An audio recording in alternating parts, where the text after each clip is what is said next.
ምስጋና ይድረሰው። ዛሬ ያው መልአኩ ቅዱስ ገብርኤል ረድቶን ጠብቆን እግዚአብሔር ምሕረት አድርጎልን በቤቱ ተሰብስበናል። አንድ እንድናስተውለው እንድንጠቀምበት ገንዘብ እንድናደርገው እንድናስብበት የሚያስፈልግ አንድ መልእክት አለ። እሱን መልእክት የወንጌል መልእክት ማለት ነው። ከማቴዎስ ወንጌል ምዕራፍ 16 ቁጥር 21 እስከ 28 ድረስ ያሉትን 8 ቁጥሮች መሰረት በማድረግ የእግዚአብሔርን ቃል እንማማራለን ማለት ነው። የትምህርታችን ርዕስ የሚሆነው እንቅፋት ሆነህብኛል የሚል ነው። የትምህርታችን ርዕስ ምንድን ነው? እንቅፋት ሆነህብኛል የሚል ነው። ይሄ ቃል የማን ቃል ይመስላችኋል? ማን የተናገረው ይመስላችኋል? ወይም ከማን አፍ ከማን አንደበት የወጣ ይመስላችኋል?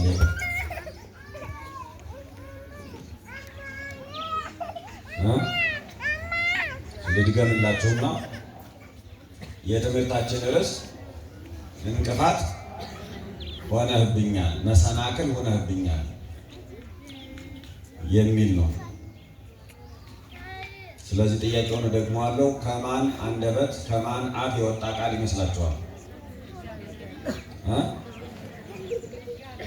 ማን የተናገረው ይመስላችኋል? እግዚአብሔር አለ። ኢየሱስ ክርስቶስ ነው የተናገረው። እንድታስቡበት ማለት ነው።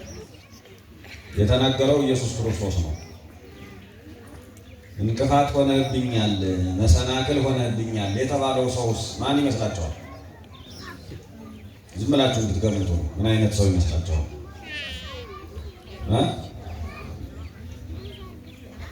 ምን አይነት ሰው ይመስላችኋል? መጥፎ ሰው ነው። ክፉ ሰው መሆን አለበት። መጥፎ ሰው መሆን አለበት። የሆነ አሰናካይ ሰው መሆን አለበት። ግን እንደዚህ ያስባችሁ ምናልባት ቅዱስ ሰው ቢሆን ምን ይመስላችኋል? አንድ ቅዱስ ሰው የምታውቁት ቅዱስ ሰው ቢሆን ምን ይሰማችኋል? ሊሆን አይችልም አይደል? ሊሆን ይችላል አይችልም? አይችልም። እስኪ ልንገራችሁ ስሙ ለምን እንድታስቡ ነው። እንቅፋት ሆነህብኛል፣ መሰናክል ሆነህብኛል፣ ትክክል አይደለህም ብሎ ይህን ተግሳጽ የተናገረው ጌታችን ኢየሱስ ክርስቶስ ነው። ማን ነው የተናገረው? ኢየሱስ ክርስቶስ ነው። እንቅፋት ሆነህብኛል፣ መሰናክል ሆነህብኛል የተባለው ሰው ደግሞ ቅዱስ ጴጥሮስ ነው። እናንተ የቅዱስ ሰው ሊሆን አይችልም ነው ያላችሁ። ሊሆን አይችልም ማለት ኪላንብላችሁና ከንባቡ ከመጽሐፉ እንስማው። ለቅዱስ ጴጥሮስ ነው ወይም ቅዱስ ጴጥሮስን ነው እንደዚህ ያለው። ለምን አለው? እንነጋገራለን። ይሄ ነገር ከኛ ሕይወት ጋር እንዴት ይገናኛል? እንነጋገራለን። እኛም ክርስቲያኖች ነን፣ ነገር ግን እንቅፋት የምንሆንበት ጊዜ ሊኖር ይችላል። ስለዚህ እንድናይ እንድናስተውል ነው። ለምንድን ነው እንቅፋት ሆነብኛል፣ መሰናክል ሆነብኛል ያለው? ምን አጥፍቶ ነው? መርጦታል፣ አስተምሮታል፣ ታምራት አሳይቶታል፣ ተከታይ አድርጎታል፣ እንደውም ሐዋርያ አድርጎ ሾሞታል። ምዕራፍ 10 ነው ሐዋርያት የተመረጡ የተሾሙ የተላኩ። በእርግጥ ገና ናቸው፣ መንፈስ ቅዱስን አልተቀበሉም። ገና ናቸው፣ ወደ ዓለም ሁሉ እንዲሄዱ ዓለምን ሁሉ ሂዱ አስተምሩ ተብሎ አልተላኩም። ገና ግን በ3 ዓመት ትምህርት ውስጥ ተመርጦ ከብዙ ሰዎች መካከል 12 ሰዎች ተመርጠው ከ12ቱ አንዱ ነው ጴጥሮስ ማለት ነው። የአቋርጬ ማሳሰቢያ ያሰጣሉ። የምትቀርቡ ሰዎች በቃ መሳለማችሁንም መጸለያችሁንም ሌላ ስራ መስራታችሁንም ስጦታችሁንም ትታችሁ እግዚአብሔርን ስሙ። የሚጠቅመው ይሄ ነው። ማንን እንስማ? እግዚአብሔርን እንስማ። ግድ የላችሁ፣ ሌላው ይደርሳል። ሌላውን ስርዓት የሚያስይዘው እግዚአብሔርን መስማት ነው። የምናደርገውን ነገር በሙሉ እግዚአብሔር እንደሚወደው ዋጋ በሚያሰጥ መልኩ የምናደርገው እግዚአብሔርን ስንሰማ ነው። እግዚአብሔርን ካልሰማን ልናጠፋ እንችላለን። እንደውም አመጣዋለሁ በኋላ መሰናክል ሆነብኛል፣ እንቅፋት ሆነብኛል የሚባለው ነገር ይመጣል፣ ተግሳጹም ይመጣል ማለት ነው። ቤተክርስቲያን ሆነን ልንሳለም መተን ልንማር መተን ልናስቀድስ መተን እንዴት እንቅፋት እንሆናለን ልትሉ ትችላላችሁ። የምንሆንበት አጋጣሚ አለ። እናጠፋለን። ምን እናደርጋለን? እናጠፋለን። ስለዚህ እግዚአብሔርን እንድንሰማ ራሳችንን አይምሯችንን ሰብሰብ እናድርግ። ሌላ ስራችንንም ትተን ወደዚህ ትኩረት እናድርግ ማለት ነው። ላንብላችሁ የማቴዎስ ወንጌል ወይም የጌታችንና የመድኃኒታችን የኢየሱስ ክርስቶስ ቅዱስ ወንጌል ሐዋርያውና ደቀ መዝሙሩ ወንጌላዊው ማቴዎስ እንደጻፈው ምዕራፍ 16 ቁጥር 21 እስከ 23 ሶስቱን ቁጥሮች ብቻ አነባቸዋለሁ። መጀመሪያ ከዚያን ቀን ጀምሮ ኢየሱስ ወደ ኢየሩሳሌም ይሄድ ዘንድ ከሽማግሌዎችና ከካህናት አለቆች ከጻፎችም ብዙ መከራ ይቀበልና ይገደል ዘንድ በሦስተኛውም ቀን ይነሳ ዘንድ እንደሚገባው ለደቀ መዛሙርቱ ይገልጥላቸው ጀመረ። ጴጥሮስም ወደ እርሱ ወስዶ ይኸው ጴጥሮስ ነው። ጴጥሮስም ወደ እርሱ ወስዶ አይሁንብህ ጌታ ሆይ ይህ ከቶ አይደርስብህም ብሎ ሊገስጸው ጀመረ። መምህሩን ማለት ነው። ኢየሱስ ግን ዘወር ብሎ ጴጥሮስን ወደ ኋላዬ ሂድ አንተ ሰይጣን የሰውን እንጂ የእግዚአብሔርን አታስብምና እንቅፋት ሆነህብኛል አለው ይላል። አሁን እንቅፋት ሆነህብኛል አለው ብቻ አይደለም። አንተ ሰይጣን ሂድ ከኋላዬ ዘወር በልልኝ እንቅፋት ሆነህብኛል አለው። ይሄ ጽኑ ተግሳጽ ነው። ከበድ ያለ ተግሳጽ ነው። ከፍ ያለ ተግሳጽ ነው። በትክክል እንዳሰባችሁትም ለአንድ ቅዱስ ለአንድ ሐዋርያ ለተመረጠ ሰው አገልጋይ ለሆነ ሰው ከ2 ዓመት በላይ ሐዋርያት ተምረዋል። በዚህ ሰዓት ምዕራፍ 16 ስንደርስ ደቀ መዛሙርቱ ከ2 ዓመት በላይ ተምረው 3ኛ ዓመት ላይ ናቸው አሁን ያሉት።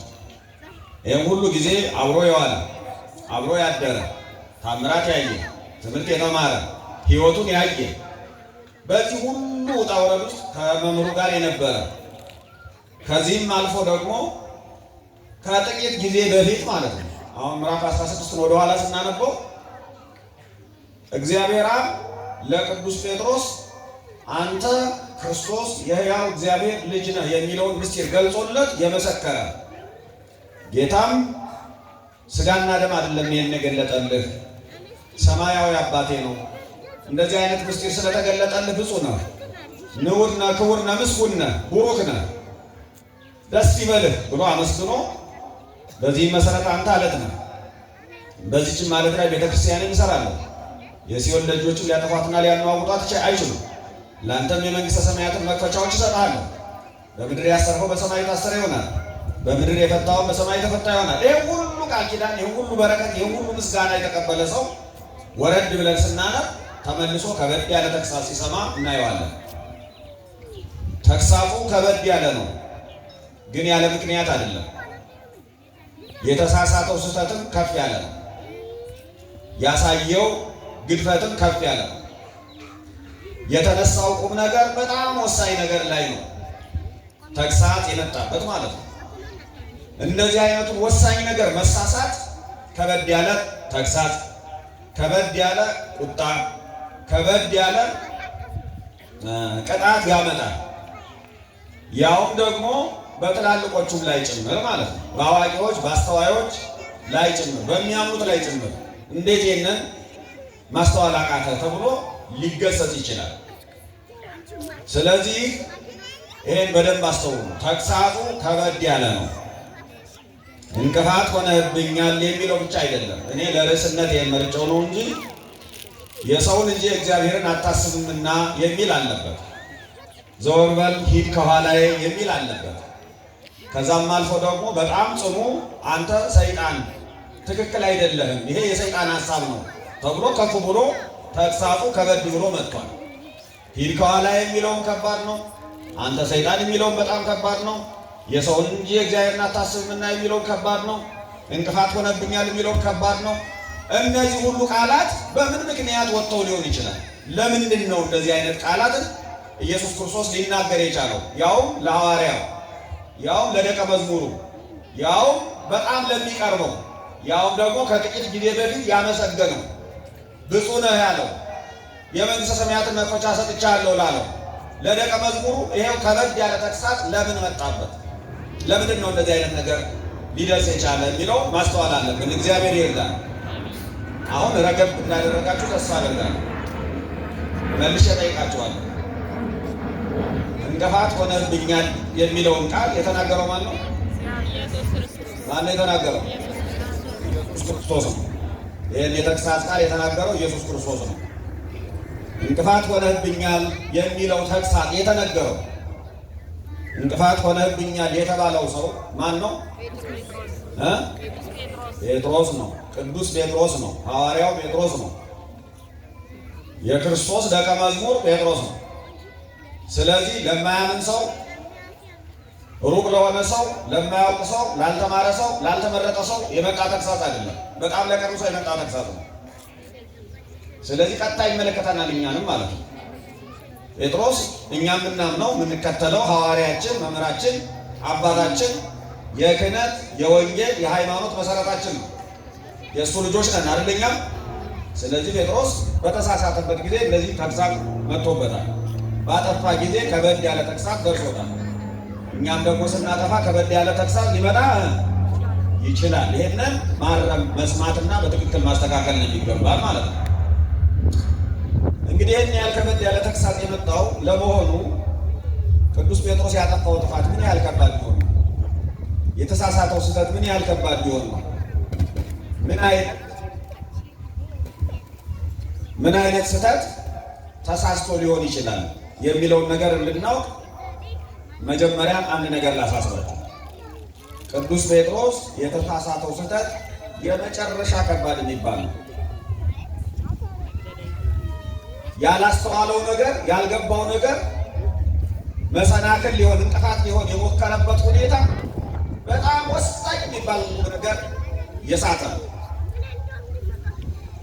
ይሄን በደንብ በልባችሁ ያዙ። ይሄ ነገር ተሳተ ማለት አሁን ልክ ጴጥሮስ እንደሳተው ጴጥሮስ እንዳላስተዋለው እንዳልገባው ቅዱስ ጴጥሮስ ባልገባው ይሄ ነገር ስላልገባው እንቅፋት ሊሆን እንደሞከረ እንቅፋት መሆን እንደቻለ ጌታም ደግሞ የለም ይሄ ነገር ትክክል አይደለም፣ እንቅፋት ሆነብኛል፣ መሰናክል ሆነብኛል፣ የእግዚአብሔር እንጂ ሰው አታስብምና ሂድ ከኋላ ብሎ ከዛም አልፎ ደግሞ በጣም ጽኑ ከባዱ ተግሳጽ አንተ ሰይጣን ብሎ ተቆጥቶ ገስጾ ያስተላል ጴጥሮስን ቅዱስ ጴጥሮስን የገሰጸበት መንገድ የገሰጸበት ምክንያት ከበድ ያለ ነው። ይሄንን በደንብ እንድንረዳ መልሼ ላንብላችሁ ማለት ቁጥር 21 ማለት ነው። ከዛም ቀን ጀምሮ ኢየሱስ ወደ ኢየሩሳሌም ይሄድ ዘንድ ከሽማግሌዎችና ከካህናት አለቆች ከጻፎችም ብዙ መከራ ይቀበል ዘንድ በሦስተኛውም ቀን ይነሳ ዘንድ እንደሚገባው ለደቀ መዛሙርቱ ይገልጥላቸው ጀመረ። ከዛን ጊዜ ጀምሮ ማለት ኢየሱስ ክርስቶስ የእግዚአብሔር ልጅ መሆኑን ደቀ መዛሙርቱ ካወቁበት ጊዜ ጀምሮ እግዚአብሔር አብ በቂሳርያ መንደር ለጴጥሮስ አንተ ክርስቶስ የሕያው እግዚአብሔር ልጅ ነህ የሚለውን ምስጢር ከገለጠለት ጊዜ ጀምሮ ኢየሱስ ክርስቶስም ቅዱስ ጴጥሮስን ይሄን የገለጠልህ ሰማያዊ አባቴ ነው እንጂ ሥጋና ደም አይደለም፣ አንተ ብፁዕ ነህ ብሎ ከነገረው ጊዜ ጀምሮ ለቅዱስ ጴጥሮስም የመንግሥተ ሰማያትን መክፈቻዎች ከሰጠው ጊዜ ጀምሮ ከዛን ጊዜ ጀምሮ ኢየሱስ ክርስቶስ አንድ ምስጢር መግለጥ ጀመረ፣ አንድ እውነት መግለጥ ጀመረ። ያም እውነት በደንብ ስሙ። ወደ ኢየሩሳሌም እንሄዳለን። ወደ ኢየሩሳሌም ስንሄድ ደግሞ የሰው ልጅ በካህናት አለቆች፣ በሽማግሌዎች፣ በጻፎች፣ በአስተማሪዎች ተይዞ ይሰቀላል፣ ይገደላል፣ በሦስተኛውም ቀን ከሙታን ተለይቶ ይነሳል። ይሄንን ይገልጥላቸው ጀመረ፣ ይነግራቸው ጀመረ። ከአሁን በፊት ይሄ ትምህርት አልነበረም። እስካሁን ድረስ 2 ዓመት ሲማሩ ታምራት ያያሉ፣ ትምህርት ይማራሉ፣ በጣም ብዙ አስገራሚ ነገሮች ተምረዋል። ነገር ግን የሰው ልጅ ይሰቀላል፣ ይገደላል የሚል ትምህርት ቀጥታ አልነገራቸውም። ያውም ደግሞ የሚገሉት ሽማግሌዎቹ ናቸው። ታላላቆች የሕዝብ ሽማግሌዎች ናቸው። ተሰብስበው ተማክረው ነው የሚገሉት። ያውም ደግሞ የካህናት አለቆች ናቸው። ያውም ደግሞ የሕዝብ አስተማሪዎች ጸሐፍት ናቸው። ይሄንን የሚያደርጉት የምታውቋቸው ፈሪሳውያን፣ የምታውቋቸው ካህናት፣ የምታውቋቸው የካህናት አለቆች፣ የምታውቋቸው የሕዝብ ሽማግሌዎች፣ የኢየሩሳሌም የቤተ መቅደሱ ኃላፊዎች ሲሄድ የኔን ይይዙኛል፣ ይሰቅሉኛል፣ ይገሉኛል፣ በሦስተኛው ቀን ከሙታን ተለይቼ እነሳለሁ ብሎ ይነግራቸው ጀመረ። ስለዚህ ምንድን ነው ማለት ነው? ቁም ነገሩ ቅዱስ ጴጥሮስ የሳተው ምንድን ነው ማለት ነው? አልገባ ያለ ማለት ምንድን ነው ማለት ነው? ያላሰበው፣ ያልተረዳው፣ ያልተቀበለው ቅዱስ ጴጥሮስ ምንድን ነው ማለት ነው ሲባል ወደ ኢየሩሳሌም እንሄዳለን፣ የካህናት አለቆች፣ የሕዝብ ሽማግሌዎች፣ ጸሐፍት እኔን ይይዙኛል፣ ይሰቅሉኛል፣ ይገሉኛል፣ በሦስተኛውም ቀን ከሙታን ተለይቼ እነሳለሁ የሚለው ሐሳብ ነው። ይህ ሐሳብ ምን ያህል የከበረ እንደሆነ ታውቃላችሁ? ይህ ሐሳብ ምን ያህል የክርስትናችን መሰረት፣ የወንጌል መሰረታዊ ሐሳብ እንደሆነ ትረዳላችሁ? ይህንን ሐሳብ መሳት ምን ያህል ከባድ ነገር እንደሆነስ፣ ይህንን ሐሳብ አለማስተዋል ምን ያህል ከባድ ነገር እንደሆነስ ታስተውላላችሁ? ይሄ በደንብ ልንገራችሁ። ቅዱስ ጴጥሮስ ምንድን ነው ያጠፋው እንዳትሉ ማለት ነው። ኢየሱስ ክርስቶስ ወደ ኢየሩሳሌም እንሄዳለን ነው እያለ ያለው። ወዴት እንሄዳለን ነው እያለ ያለው? ወደ ኢየሩሳሌም። ወደ ኢየሩሳሌም። ኢየሩሳሌም የእስራኤል ከተማ ናት፣ እናውቃለን። ግን ከእስራኤል ከተማ አልፎ ደግሞ የእግዚአብሔር ከተማ ናት። የማን ከተማ ናት? የእግዚአብሔር ከተማ ናት። ቤተ መቅደሱ በዛ ነው ያለው። ካህናቱ የሚኖሩት በዛ ነው። መስዋዕት የሚሰዋው በዛ ነው። አምልኮ የሚፈጸመው በዛ ነው። መጻሕፍት የሚነበቡት በዛ ነው። መምህራን የሚሾሙት ከዛ ነው። ኢየሱስ ክርስቶስ እስካሁን ድረስ ወደ ኢየሩሳሌም ሲመጣ ይቃወሙት ነበረ። ምን ያደርጉት ነበረ? ይቃወሙት ነበረ። ወደ ሰሜን ነው ኢየሩሳሌም ያለች፣ ወደ ደቡብ ነው። እሱ ወደ ሰሜን እስራኤል ነው ሄዶ የኖረው። የተወለደው ኢየሩሳሌም አጠገብ ቤተልሔም ነው፣ በይሁዳ ምድር ነው። ኢየሩሳሌም ከተማው ያለው በይሁዳ ርስት ነው። ኢየሱስ ክርስቶስ የተወለደባት ልዩ ቦታዋ ቤተልሔም ናት፣ በኢየሩሳሌም ከተማ አጠገብ ያለች ማለት ነው። ስለዚህ የእሱ ሀገሩ ነው፣ የትውልድ ቦታው ነው፣ የአባቶቹ ሀገር ነው ማለት ነው፣ ርስቱ ነው ማለት ነው። ነገር ግን ያው ታሪኩን እንደምታውቁት ወደ ግብፅ ተሰዶ ሲመለስ ሊገሉት ይፈልጉ ስለነበረ ከደቡብ እስራኤል ከይሁዳ ምድር ተነስቶ ወደ ሰሜን እስራኤል ሩቅ ቦታ ናዝሬት የሚባል ገሊላ አጠገባለች ናዝሬት የምትባል ሀገር ነው የኖረው ያደገው። 30 ዓመት የኖረው እዛ ነው። ከዛ ወደ ቤተልሔም መጥቶ ወደ ኢየሩሳሌም መጥቶ በዮርዳኖስ ወንዝ ከተጠመቀ በኋላ እዛው አካባቢ ማስተማር ሲጀምር ተቃወሙት። ደቀ መዛሙርቱ መሰብሰብ ሲጀምር ተቃወሙት። ምንም አይነት ትምህርት ሲያስተምር፣ ምንም አይነት ታምራት ሲያደርግ ወዲያው ነው የሚቃወሙ። ለምሳሌ ተመልከቱ። አሁን እናንተ እንዲህ ማለት ልትሉ ትችላላችሁ። እውር ሲያበራ ይቃወሙታል። ለምን እውር አበራ ብለው ማለት ነው። እንደዚህ አይነት ነገር አለ። ከተወለደ ጊዜ ጀምሮ ማየት የማይችልን ሰው አይኑ ሲቀል በሰንበት ለምን ይሄን ታደርጋለህ ነው። 18 ዓመት ጎብጣ እያለች ታዲያ የነበረች ምስኪን አረጊት ሴት ጎብጣ እንደዚህ ማለት ነው ቀና እንድትልና እንድትሄድ ሲያደርጋት ለምን በሰንበት ይላል። ያልተደረገ ተቃውሞ የለም፣ ያልተፈጸመ ተቃውሞ የለም። የሚገርም ማለት ነው። አሁን እናንተ እንዴ እነዚህ አይምሮ የላቸውም እንዴ? እነዚህ ሰዎች አይምሯቸውን ስተዋል እንዴ ልትሉ ትችላላችሁ። አዎ ስተዋል። ለኔኑ ብር አልታለኝ 100 ብር ማለት ነው። ወንጌልና ብር ይስማማሉ? ይስማማሉ። እንዳታጣሉ ደግሞ ብር ስጡ። እኔም ወንጌል ብር እፈልጋለሁ፣ ወንጌል እሰብካለሁ፣ ግን ብር እፈልጋለሁ። ምክንያቱም ያስፈልገኛል ማለት ነው። አንዱ እግዚአብሔር ማገልገያ መንገድ መስጠት ነው አይደል? ጥሩ ነው። እግዚአብሔር ይስጥልን፣ ያሳድግልን። አጥንት እናት ወላጅን የላከ ግን ጥሩ ነው ማለት ነው። እነዚህ ሰዎች ይቃወሙታል። ስለሚቃወሙት አሁንም ኢየሩሳሌም መኖር ቢፈልግም ማስተማር ቢፈልግም ታምራት ማድረግ ቢፈልግም አይችልም። 2 ዓመት በላይ ሲያሳድዱት ከኢየሩሳሌም እየወጣ ከከተማው እየወጣ ወደ ሰሜን እስራኤል እየሄደ ገሊላ አካባቢ እየኖረ ናዝሬት አካባቢ እየኖረ ቅፍርናሆም አካባቢ እየኖረ ደቀ መዛሙርቱን አስተማረ።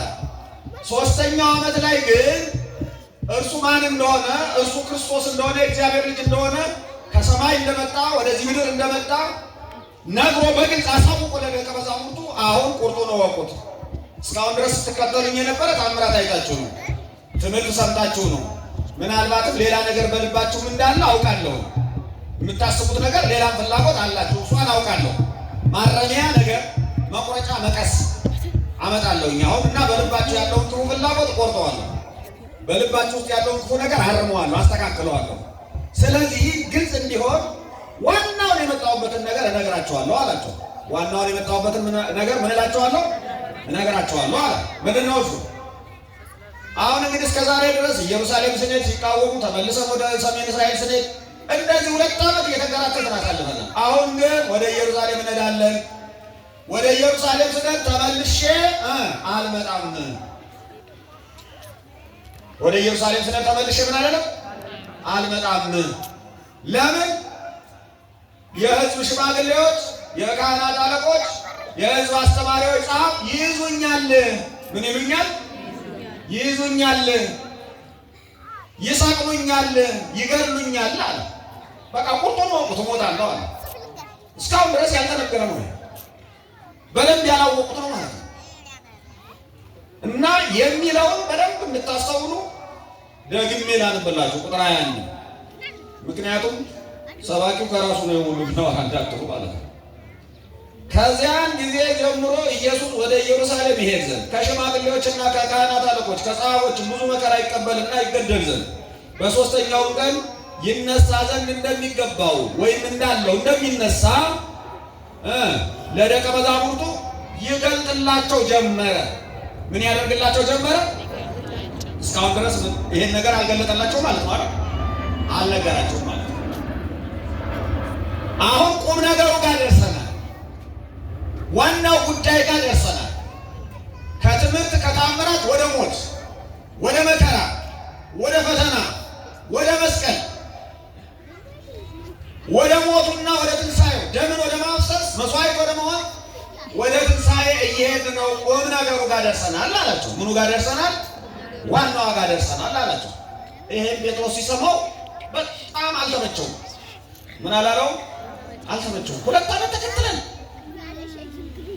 እስከ ዛሬ ድረስ የሚያስገርም ታምራት ስናይ፣ የሚያስገርም ትምህርት ስናይ ሰንብተን እኛ ካንተ ብዙ እየጠበቅን ትነግሳለህ ብለን እያሰብን ህዝቡ ካሁን ያነግሳል ብለን እየጠበቅን እንደውም እኮ አንዳንድ ሙከራዎች እኮ ተደርገዋል። አንተ ሸሽተህ ነው እንጂ። ምን አይነት ሙከራው? የማንገስ ምን የማድረግ ሙከራዎች? የማንገስ በማቴዎስ ወንጌል ምዕራፍ 14 ላይ ኢየሱስ ክርስቶስ 5 እንጀራና 2 ዓሣ አበርክቶ ለ5000 ሰዎች መግቧል። እነሱ በልተው 5000 ሰዎች በልተው ጠግበው 12 መሶብ ተርፏል። ይሄን ያየ የገረመው ሕዝብ ተሰብስቦ መጥቶ ኢየሱስ ክርስቶስን ሊያነግስ ፈለገ። ምን ሊያደርግ ፈለገ? ያነግሰው። እንዲያውም ፈቃደኛ ባይሆን እንኳን እርሱ ባይፈልግ እንኳን ነጥቀው በኃይል ምን ሊያደርጉት ፈለጉ? ያነግሱት ፈለጉ። ይሄን እኮ አይተናል። ሰዎች እኮ በጣም ልባቸው ተነስቷል። ሊያነግሱ እኮ ይፈልጋሉ፣ ሊሾሙ ይፈልጋሉ እኮ።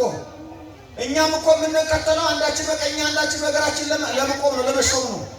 እኛም እኮ የምንከተለው ይሄንን ጠብቀን ነው እንጂ የምትሞት ብትሆንማ እንዴት እንከተልሃለን? ማን ይሰማሃል? ማን ይከተልሃል?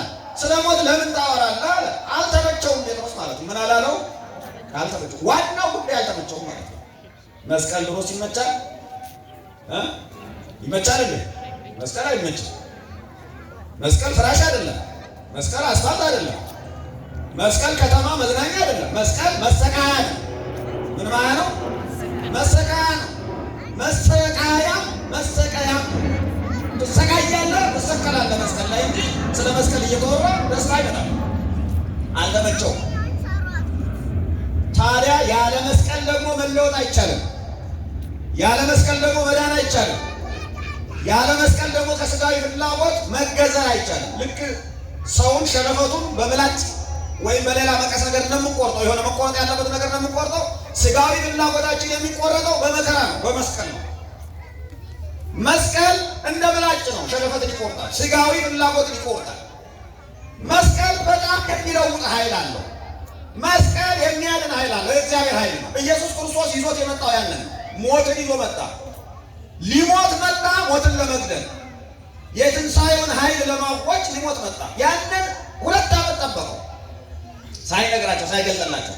በቃ ተማሩ። አሁን ለጊዜው ትምህርት ነው የሚያስፈልጋችሁ፣ ለጊዜው ታምራት ነው የሚያስፈልጋችሁ፣ ለጊዜው አላደጋችሁም፣ ለጊዜው አልበሰላችሁም፣ ለጊዜው ከባድ ነገርን መከራ ነገርን ቁርጥ የሆነ ወሳኝ ነገርን ስቃይን ማውራት ለእናንተ አይጠራችሁም፣ እንደውም ያባረራችኋል። ስለዚህ መሰብሰቢያው መንገድ ታምራት ነው። አሁን እዚህ ታምራት ቢደረግ በጣም ብዙ ሰው ይሰበሰባል። ታምራት ከትምህርትም በላይ ነው ይሰበሰባል። ትምህርት ደግሞ ከመከራ ምንድን ነው ማለት ነው የበለጠ ይሰበስባል። ስለዚህ በታምራት ትሰበስባለህ፣ በትምህርት ታጸናለህ፣ በመከራ በግል ደግሞ ትለውጣለህ ማለት ነው። ስለዚህ ይህን እንግዲህ በቀጥታ ነው ታምራት ይጠራል፣ ይሰበስባል። ትምህርት ይለውጣል፣ ያጠራል። ታምራት ያድናል። ማነው መከራ መስቀል ያድናል፣ ሙሉ በሙሉ ያሻግራል ማለት ነው። አሁን ይህች ቁም ነገሯ ጋር ሲደርስ ኢየሱስ ክርስቶስ 2 ዓመት የተማረ ደቀ መዝሙር አሁን ቁም ነገሯን ትሰማላችሁ፣ ሁላችሁም ትሰማላችሁ። ከዚህ ጊዜ ጀምሮ ያለው እውነታ ይሄ ነው። የሰው ልጅ ወደ ኢየሩሳሌም ይወጣል፣ እኔ ወደ ኢየሩሳሌም እወጣለሁ፣ አብራችሁ ትወጣላችሁ። ከዛስ ህዝቡ ግር ብሎ ይቀበለናል? አይ አይደለም። ሽማግሌዎች እንኳን ደህና መጣ ይላሉ? አይደለም። የካህናት አለቆች እንኳን ደህና መጣ ብለው ይቀበላሉ? አይደለም። ምንጣፍ አነጥፋሉ? ኖ። ምስጋና ያመሰግናሉ? ኖ። ምን ያደርጋሉ? ይይዙኛል፣ ምን ያደርጉኛል? ቀጥሮ ይሰቅሉኛል፣ ይገድሉኛል። ከዛስ አለቀ አለቀ ነገሩ። እዚህ አያልቅም። እነሳለሁ አለ። ምን አደርጋለሁ? እነሳለሁ አለ። እነሳለሁን ቆርጦ ቅዱስ ጴጥሮስ የሰማት አይመስለኝም። ከተነሳ ምን ችግር አለ? ሞቱ ስትነሳ እኮ የበለጠ ሊበጣ ይችላል ብሎ ያስብ ነበር፣ ግን አልሰማትም። ከዛ ቅዱስ ጴጥሮስ ምን አለ? የቅዱስ ጴጥሮስን ችግር እንየው። ምን አደረገ? ጴጥሮስም ወደ እርሱ ወስዶ ይላል። ወደ የት ወስዶ? ምን ማለት ይመስላችኋል? ወደ እርሱ ወስዶ ማለት ምን ማለት ይመስላችኋል? ልክ አሁን እኔ እዚህ እያስተማርኩ ነው አይደል? አንዱ ለምሳሌ እሱ ተነስቶ እሳቸው ቃል እንግዲህ ይችላል ከባድ ሲሆን ማለት እርሱ አሁን ወንድሜ ተነስቶ እኔን ከዚህ ከመድረክ ላይ እንደዚህ አይነት ትምህርት ታስተምራለህ ብሎ ወተት አድርጎ እንደዚህ ይዞ ማለት ነው ወደዚህ ዞር አድርጎ እዛች ጋር አድርጎ መምህር መምህራን እኮ ትምህርቱ እኮ ጥሩ አይደለም ደስ አይልም እኮ ብሎ እዛ ጋር ቢገዛኝ ማለት ነው ይቆጠር። ልክ እንደዚህ ያደረገ ቤት ነው። ዞር አደረገና ወሰደና አራተው እንደዚህ አይነት ትምህርት ህዝብ ይበትናል፣ ጉባኤ ይበትናል። እኛ 2 ዓመት የደከምንበትን ሁሉ በከንቱ ያስቀራል። እንደዚህ አይነት ትምህርት ማስተማር የለብህም ማለት ቃሉ እንደው ምን ይላል መሰላችሁ? መምከርም አይደለም ማስረዳትም አይደለም። መምህሩን ለምን እንደዚህ አይነት ትምህርት ታስተምራለህ ብሎ ወስዶ ዞር አድርጎ ይገስጸው ጀመር ይላል። ምን ያደርገው ጀመረ? ይገስጸው ጀመር። እንደዚህ አይነት እኮ ዝም ብለህ ነው አልገባህም በቃ አንተ እያለ ይገስጸው ማለት ነው። ትክክል አይደለም። ሁሉን ነገር መና ታስቀራለህ እንዴ? ሁሉን ነገር ታበላሻለህ እንዴ? ይሄ ሁሉ ታምራት የሰበሰበውን ህዝብ፣ ይሄ ሁሉ ትምህርት የሰበሰበውን ህዝብ፣ ሊያነግስ የሚፈልገውን ህዝብ ልትፈትን ትፈልጋለህ እንዴ? እንደዚህ አይነት ትምህርትማ ማስተማር የለብህም። ይሄንማ አቁም አለው ማለት ነው። እንዲያው ገሰጸው። ምን አደረገው? ገሰጸው። መምህሩ ጌታውን ፈጣሪውን አላወቀም። እንዴት አይነት እንትን ውስጥ ወጥመድ ውስጥ እንደገባት ነው። ሌላ ልጨምርላችሁ ደቀ መዛሙርቱ ምን አይነት ስሜት እንደነበራቸው ምዕራፍ 17 ተመሳሳይ ነገር ኢየሱስ ክርስቶስ ሲነግራቸው ምን አይነት ስሜት እንደነበራቸው ሁሉ እንድትረዱ ነው። ምዕራፍ 17 ቁጥር 20 ላይ በገሊላም ሲመላለሱ ይላል። አሁን ከኢየሩሳሌም ወጥቶ ወደ ገሊላ ሄደዋል። በገሊላም ሲመላለሱ ኢየሱስ የሰው ልጅ በሰዎች እጅ አልፎ ይሰጥ ዘንድ አለው፣ ይገድሉትማል፣ በሦስተኛውም ቀን ይነሳል አላቸው። ከዛ እጅግም አዘኑ ይላል። ምን አደረጉ? እጅግም አዘኑ፣ አብዝተው አዘኑ፣ በጣም አዘኑ። እጅግ የሚለው ቃል ያው ታውቁታላችሁ፣ በጣም ከሚለው በላይ ነው ያለው። አዘኑ ማለት አንድ ነገር ነው። በጣም አዘኑ ማለት አንድ ነገር ነው። እጅግ አዘኑ ማለት ደግሞ ሌላ ነገር ነው። ሐዘናቸው ፍጹም ሆነ ማለት ነው። በቃ ተስፋ ቆረጡ ማለት ነው። ሐዘን መጣቸው ማለት ነው። ኢየሱስ ክርስቶስ ወደ መስቀል እየቀረበ በሄደ ቁጥር ወደ ኢየሩሳሌም እየተጠጋ በሄደ ቁጥር ፊት ለፊት የሚያየው መስቀል ነው፣ የሚሰብከው መስቀል ነው። የሚያየው ሞቱን ነው፣ የሚናገረው ሞቱን ነው። እንደገና እያየው እየተናገረም ስለ መስቀል ወደ መስቀል ነው የሚጓዘው። ደቀ መዛሙርት በዚህ ሰዓት በጣም ነው ልባቸው በሐዘን የተመታ። የኢየሱስ ክርስቶስ የመጨረሻ ስብከቱን ስታጠኑ በተለይ የዮሐንስ ወንጌል ምዕራፍ 13፣ 14፣ 15፣ 16 ስታነቡ ተከታታይ የደቀ መዛሙርቱ ልብ በሐዘን እንደተመታ ተስፋ እንደተቆረጡ ታያላችሁ። 14 ላይ እንደውም ልባቸው አይታወቅ ይላል። ልባቸው አይዘን ይላል። 16 ላይ እኔ ብሄድ ነው የሚሻላችሁ፣ እኔ ብሞት ነው የሚሻላችሁ፣ ካልሞቱ ካልተነሳው ነገሩ አይለወጥም፣ መንፈስ ቅዱስም አይመጣም፣ አጽናኙም አይመጣም። ለምን ታዝናላችሁ? ብታውቁ እኮ የኔ መሄድ የተሻለ እንደሆነ ብታውቁ እኮ ደስ ይላችሁ ነበር እያለ ያስረዳቸዋል። ነገር ግን ሐዘኑ በማስረዳት በስብከት ሊመለስ አይችልም። አጽናኙ እስኪመጣ ድረስ የደቀ መዛሙርቱ ልብ በሐዘን እንደተመታ ይቆያል። አጽናኙ ሲመጣ ፍጹሙ ማጽናናት ይሆናል ማለት ነው። አጽናኙ ደግሞ ማን ነው? ማነው አጽናኙ? መንፈስ ቅዱስ ነው አጽናኙ፣ እውነተኛው አጽናኝ ማለት ነው። ስለዚህ ደቀ መዛሙርቱም ሐዘን ውስጥ ነበሩ። ጴጥሮስ ብቻ አይደለም፣ ደቀ መዛሙርቱም ተሳስተው ነበረ። በአጠቃላይ የሚሰሙትን ነገር በአግባቡ አልተረዱትም ነበር። ይሄ የሁሉም ሰው ችግር ነው፣ የአንድ ሰው ችግር አይደለም። ያልተለወጠ ያላደገ ፍጹም ያልሆነ ያልበቃ መንፈስ ቅዱስ ያላደረበት ገና የሆነ ሰው ይሄ ሁሉ ክፍተት ያሳያል። ደቀ መዛሙርቱ ገና ስለሆኑ ማለት ነው። ከትንሣኤ በኋላ መንፈስ ቅዱስ ያድርባቸው የክርስቶስን ትንሣኤ 40 ቀን ደጋግሞ ሲያሳያቸው ከዛ በኋላ ነው የተለወጡት ማለት ነው። ስለዚህ ቅዱስ ጴጥሮስ መገሰጹ ትክክል ነው ትክክል ነው አይደለም? መጀመሪያ እስኪ መምህሩን ከሰው ፊት ዘወር ማድረጉ አንድ ጥሩ ነገር ነው። በሰው ፊት ላለመገሰጽ ነው፣ ቁም ነገር ነው፣ ጥሩ ነገር ነው፣ ያስተዋይ ሰው ሐሳብ ነው። ግን መምህሩ ይህ ነገር ጌታ ሆይ አይሆንብህም ማለት ማስተባበል ትክክል ነው አይደለም? ደፈር በሉ። ምክንያቱም የጌታን ተግሳጽ እኮ ልናመጣው የጴጥሮስን ስህተት ካላየ ነው የጌታ ተግሳጽ ትክክል ነው አይደለም የሚለውን መፍረድ አንችልም። የጴጥሮስን ቃል ደግሜ ላንብላችሁ። ጴጥሮስም ወደ እሱ ወስዶ አይሁንብህ ምን አለ? አይሁንብህ ጌታ ሆይ አለ። አይሁንብህ ብቻ አይደለም ይህ ከቶ አይደርስብህም አለ። አይደርስብህም ከቶ አይሁንብህ፣ አይደረግብህ። ይሄ ነገር በአንተ ላይ ከቶ ሊፈጸም አይችልም። እኛ እንሞታለን እንጂ አንተ አትሞትም ብቻ አይደለም ያለው። እንዲያውም እንደዚህ አይነት ትምህርት ማስተማር የለብህም ብሎ ምን አደረገው? ገሰጸው። የጴጥሮስ ንግግር ትክክል ነው ወይ? መቼም ጌታም ጴጥሮስም ትክክል ሊሆኑ አይችሉም። ምንድነው ስህተቱ? የጴጥሮስ ስህተቱን የምናውቀው በጌታ ቃል ነው። በነገራችን ላይ የማንኛውም ሰው ተግባር የማንኛውም ሰው ሐሳብ ትክክል ነው አይደለም የምንለው በጌታ ቃል ሚዛንነት ነው። አሁን የጴጥሮስ ንግግር ጥሩ ነው እኮ አይሁንብህ፣ አትሞትብን ማለት ምን ችግር አለው ልትሉ ትችላላችሁ። እንደ ሞታለሁ ያለ ሰው አይሁንብህ ማለት እኮ ጥሩ ነገር ነው ልትሉ ትችላላችሁ። ትክክል አይደለም የምንለው ለምንድን ነው? ጌታ እንዴት እንደገለጠው ተመልከቱት። አንደኛ የሰውን እንጂ የእግዚአብሔርን አታስብም አለው። የሰውን እንጂ የማንን አታስብም? የእግዚአብሔርን አታስብም አለው። የሰውን ነው እያሰብህ ያለው ማለት ነው። አትሙትብን ማለት ትክክል ነው፣ ስጋዊ ደማዊ ነው፣ ማንም ሰው ሊያደርገው የሚችል ነው፣ ጥሩ ነው። ግን እንደ ሰው ስጋዊ ደማዊ በሆነ አስተሳሰብ ተይዘህ ነው እንጂ የእግዚአብሔር ሐሳብ ገብቶ አይደለም። የእግዚአብሔርን አታስብም አለው። የእግዚአብሔር ሐሳብ ምንድን ነው? ልጁን ውረድ ተወለድ፣ ሙት፣ ደምህን አፍስሰህ ስጋውን ቆርሰህ ሰዎችን አድን ብሎ ልኳል። ልጁን ልኳል። ቃሉን እጠቅስላችኋለሁ። በጣም ጠንካራ ቃል ያለበት ቦታ ይሄ ስለሆነ ማለት ነው። የዮሐንስ ወንጌል ምዕራፍ 3 ቁጥር 16 የተለመደ ጥቅስ ነው። በእርሱ የሚያምን ሁሉ የዘላለም ሕይወት እንዲኖረው እንጂ እንዳይጠፋ እግዚአብሔር አንድያ ልጁን እስኪሰጥ ድረስ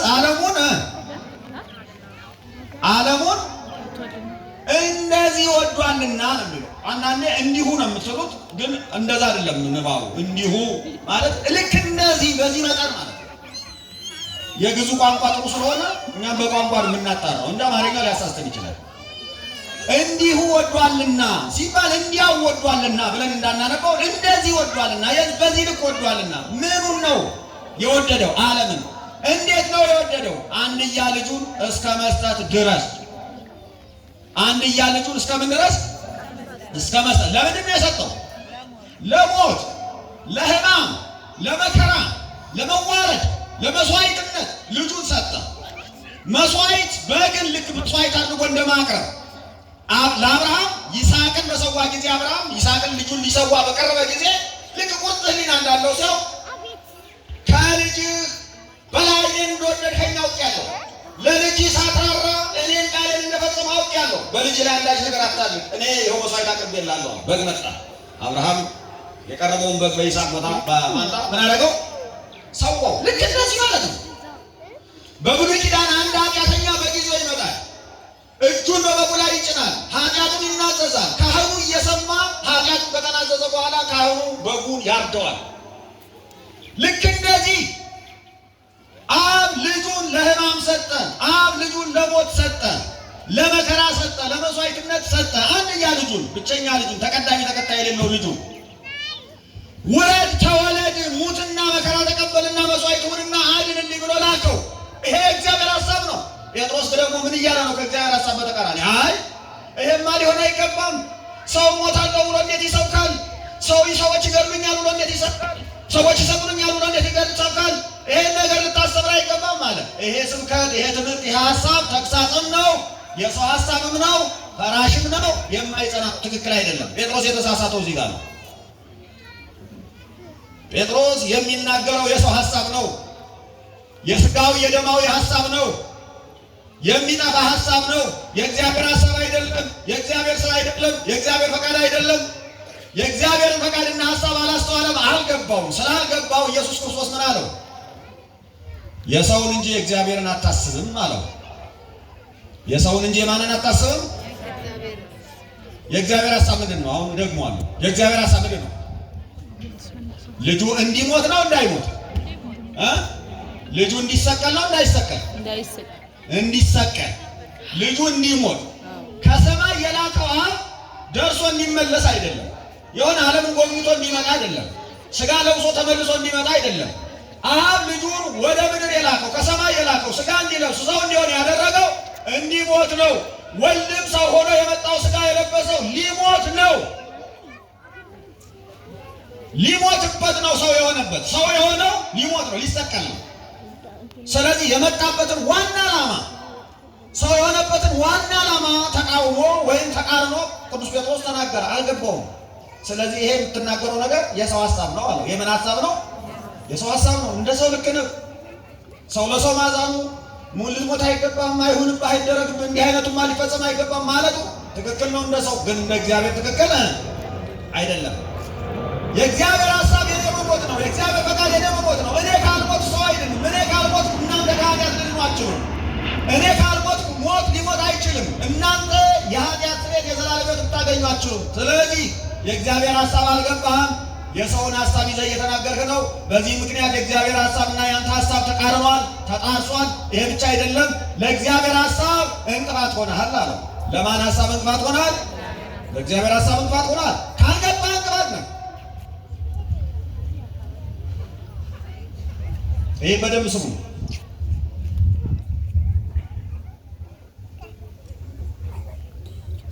የእግዚአብሔር ሐሳብ ካልገባን ሁልጊዜም ለእግዚአብሔር ሐሳብ እንቅፋት ሆነን ነው የምንቆመው። ካልገባን እንደዚህ እንቅፋት እንደሆነ ነው የምንቀጥለው። እስኪገባን ድረስ እንቅፋት ከመሆን አንወጣም። እንቅፋት ሆነብኛል አለ። ለእግዚአብሔር ሐሳብ እንቅፋት መሆን ማለት ምን ማለት ነው? የእግዚአብሔርን ሐሳብ ከመማር ይልቅ የራስን ሐሳብ ማውራት፣ የቤተ ክርስቲያንን ስርዓት ከመከተል ይልቅ የራስን የግል ፍላጎት መከተል፣ የክርስቶስን ወንጌል ከመስበክ ይልቅ የራስን ፍላጎት መስበክ፣ የራስን ስሜት መስበክ፣ የራስን ወሬ መስበክ፣ ይሄ የእግዚአብሔርን ሐሳብ መቃወም ነው፣ እንቅፋትነት ነው። ካልገባን ቁጭ ብለን እንማር። እስኪገባን ድረስ ዝም እንበል። እስኪገባን ድረስ እየጸለይን እንማር። ከገባን የገባንን በቅንነት እናስተምር። ምክንያቱም ክርስቶስን በቅንነት የሚያገለግል ሰው፣ ክርስቶስን በእውነት የሚወድ ሰው ያልተማረውን የመማር ያልገባውን እስኪገባው ድረስ የመታገል የመመርመር ቁጭ ብሎ የመጋደል ለትምህርት የመስናት ግዴታ አለበት። የተማረውን ደግሞ በቅንነት የማስተማር ግዴታ አለበት። ይሄ ካልሆነ ክፉነት ነው፣ ጠማማነት ነው፣ ሰነፍነት ነው፣ እንቅፋትነት ነው፣ መሰናክልነት ነው። እንደዚህ አይነት ሰዎች ናቸው ክርስትና እንዳይፈጥን የሚያደርጉት፣ ሰዎች እንዳይለወጡ የሚያደርጉት። ሰዎች ወንጌልን ሰምተው ሕይወታቸው እንዳይለወጡ፣ ከኃጢአት ነፃ እንዳይወጡ፣ ንስሐ እንዳይገቡ፣ ለሥጋው ደግሞ እንዳይበቁ፣ የክርስቶስ ፍቅር በልባቸው እንዳያድር፣ እምነታቸው እንዳይጸና የሚያደርጉ ሰዎች እንደዚህ አይነት እንቅፋት የሚሆኑ ሰዎች ናቸው። ቅዱስ ጴጥሮስን ኢየሱስ ክርስቶስ በግብሩ ነው የገሰጸው። ቅድም ተመስግነሃል፣ ቅድም ጥሩ ነገር አድርገሃል፣ ቅድም እግዚአብሔር የገለጠልህን ምስጢር ተናግረህ ጥሩ ስራ ሰርተሃል። አሁን ደግሞ የራስህን ሀሳብ ተናግረሃል አለ። የሥጋና የደም ተናግረሃል አለ። መጀመሪያው ምን ነበረ?